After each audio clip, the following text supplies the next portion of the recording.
Дорогие друзья, рада приветствовать вас от имени Государственного собрания ИКН Республики Саха-Якутия на межрегиональном семинаре совещания «Сохранение территории, опыт изучения и сохранения».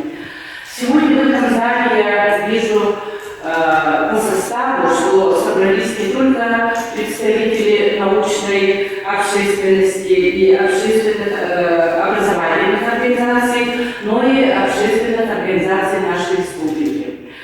В этом зале я вижу людей неравнодушных к культуре, влюбленных в культуру, историю, традиции родной республики и посвятивших свою жизнь сохранению культурного наследия нашей республики, исторического и культурного наследия.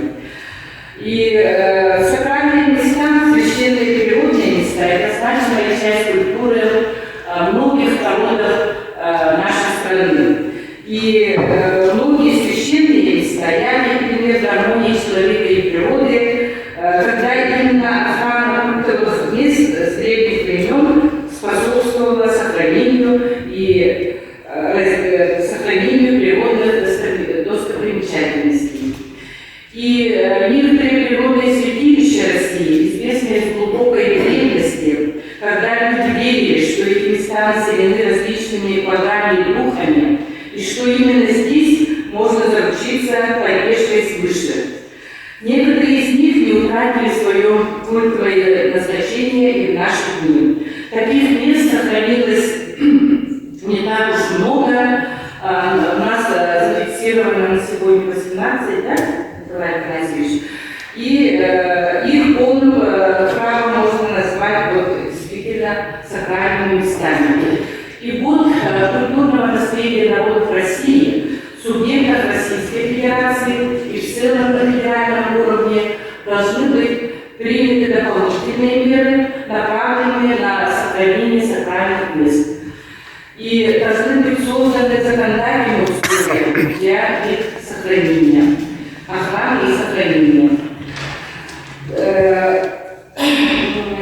Можно предположить, что такой большой интерес, который к теме семинара, вызван в первую очередь ее острой актуальностью в настоящее время. В наше непростое время, когда страна отстаивает свои права на национальную историческую идентичность, на сохранение своих культурных ценностей, духовных культурных ценностей, в целом на право на суверенитет, право на сохранение национальной безопасности. Сегодняшняя тема у нас еще более актуализируется. И, во-первых, необходимо формировать понятийный аппарат в этой области. Я очень рада приветствовать, благодаря имени народных депутатов республики, присутствующих здесь представителей Алтая, Хакасии. И уже, как мы поняли, знаем, в этих субъектах одним из первых наша работа по законодательному обеспечению сохранения сакральных мест. И хотя при первом чтении у нас даже тут категории по-разному трактуются, да? Но сегодня мы не будем на этом широко останавливаться, да? В ходе нашей работы и в дальнейшем мы уточним, все это будет основой закона. Именно уточнение категориального аппарата, единый подход к нему. И во-вторых, необходимо на законодательном уровне регулировать механизмы сохранения сакральных мест. В частности, их очень много.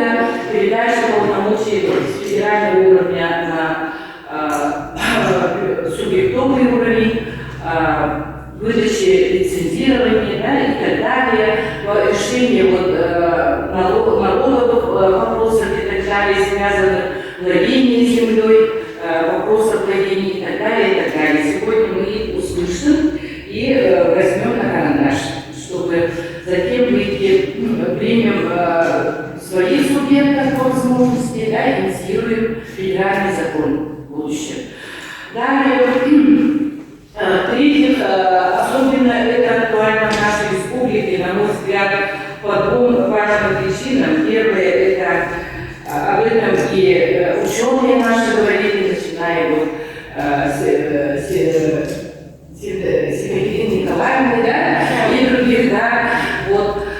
Дело в том, что вот, действительно сейчас идет бурное развитие промышленности, бурное освоение территорий. В связи с этим вот, в нашей республике вот, растет, значит, тоже вот, еще более актуализируется проблема сегодняшнего нашего семинара.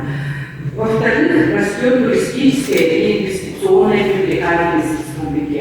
Вот, у нас событийный особенно, это культурный, промышленный туризм, развитый сейчас агротуризм. Вот, молодые бизнесмены много взяли вот, грантов на открепление агротуризма. И закон необходим для того, чтобы люди посещали Якутию, Плейты и других регионах, знали об этих местах, об особом отношении местных жителей к некоторым природным явлениям. Ну и в целом вот, и в педагогике, сейчас мы говорим об образовании, усиление патриотической составляющей, и чтобы молодежь росла вот, на традициях преклонения перед традициями, ритуалами, обычаями родного народа. Да? И вот, таких, вот это все является основой для внесения изменений в действующее законодательство. Действующее законодательство у нас впервые юридические способы охраны сакральных мест, значит, появились в законодательстве республики в 1996 году. С тех пор парламент республики по собранию документов вносило много изменений и дополнений в этот закон.